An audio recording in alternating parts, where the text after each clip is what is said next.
Muy bien, chicos, muy buenos días. Vamos a iniciar la clase de FCC y hoy vamos a hablar sobre el Estado peruano. Pero ya sabemos que el Estado es una organización social jurídicamente organizada, ¿no? Y que obviamente está amparada bajo una norma magna que es la Constitución Política. Nuestro Estado no puede ser ajeno a esto, ¿no? Y vamos a ver cuál es la evolución del Estado peruano. ¿Desde cuándo podemos hablar de un Estado?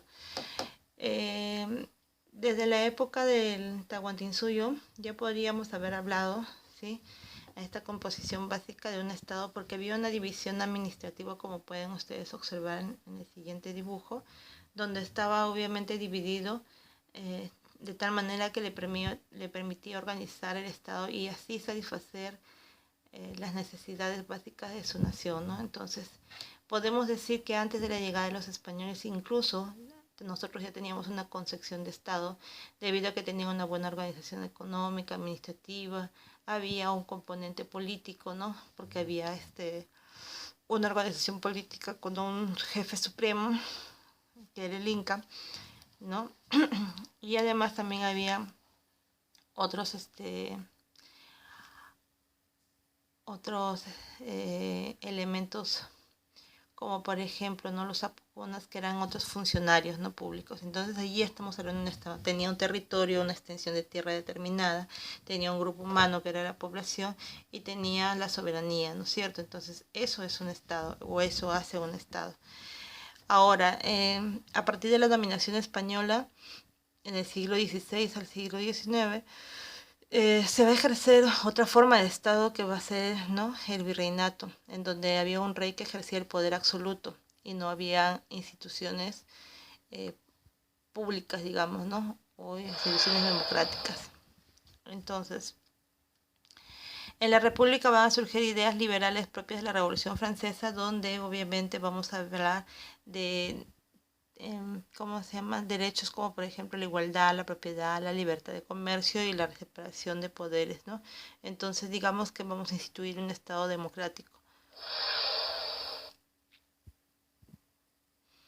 El Estado peruano es la organización jurídica y política de la nación peruana, ¿ok?, que va a tener 4 elementos básicos, que van a ser la población, el territorio, el derecho y el poder, ¿ok? Entonces, esto obviamente va a estar organizado bajo el principio del Estado de Derecho, ¿no?, que es una disposición a partir de la Revolución Francesa, que todo Estado debe tener ciertos elementos para ser considerado como sí. Entonces, pero también va a tener un organismo jurídico, ¿no?, que va a ser la Constitución Política, que es el documento máximo, la norma máxima de todo Estado. No solamente lo tiene el Perú, sino también todos los estados del mundo, en las cuales se amparan los deberes y derechos que tiene el Estado y también la población.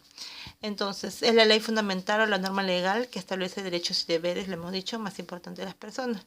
Y hay 3 tipos de constituciones: las liberales, que van a promover mayor libertad para el ciudadano y se implica en una república democrática; la conservadora, su nombre lo dice, ¿no?, impulsan un poder estatal fuerte, pero va a mantener el orden, ¿sí?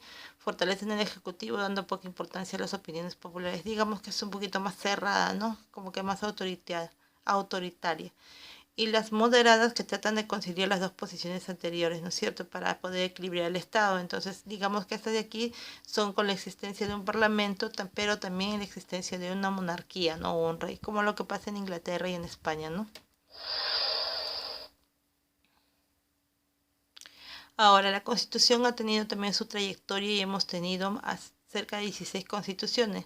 La de 1823, que se consagra, ¿no?, o que se instaura a partir de las guerras de independencia.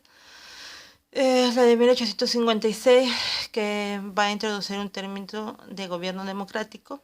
La de 1933, que va a proclamar la libertad de religiones y acciones del Poder Ejecutivo.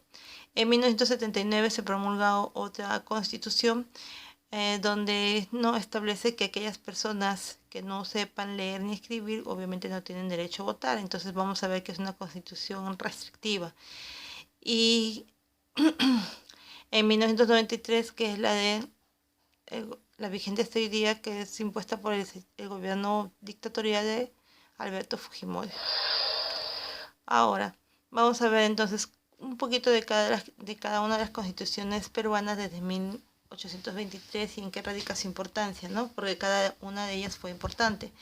En 1823 va a ser promulgada la Constitución por el gobierno de Marqués de Torre-Tagle, ¿no? Esta Constitución es la primera, ¿no? Es de corte liberal. ¿Liberal por qué? Porque va a dar muchas libertades individuales, ¿no? En 1826 surge la Constitución Vitalicia de Bolívar, de Simón Bolívar. Vitalicia, ¿por qué? Porque se supone que debería haber sido no inamovible y no se podía cambiar. Promulgada por Santa Cruz y tiene una duración de 49 días, así que no tuvo nada de vitalicio, ¿no? Perdón. La Constitución de 1856 redactada por Ramón Castilla, ¿no? En la cual se van a establecer nuevos derechos fundamentales de la persona, ¿no? Recuerden ustedes que Ramón Castilla fue el que liberó o dio libertad a los esclavos negros. Entonces, esta Constitución justamente va a amparar eso, ¿no? La libertad individual, no solo de las personas blancas o de las personas no mestizas en nuestro país, sino también de los esclavos negros. La Constitución de 1860, también promulgada en el segundo gobierno de Ramón Castilla, ¿no? Dice Basadre que es una constitución transaccional, pues va a tratar de unir pensamientos liberales y conservadores, ¿no? Y va a ser la que tiene más vigencia porque va a durar hasta 1920. ¿Por qué planteamientos liberales y conservadores? Lo que va a intentar es dar libertades, pero con un cierto control, ¿no? Y que todavía el Estado como que mantenga el control. También es por el tema de que el lineamiento que tenía Ramón Castilla, que era de corte autoritario, ¿no? A pesar de ser considerado uno de los mejores presidentes del país.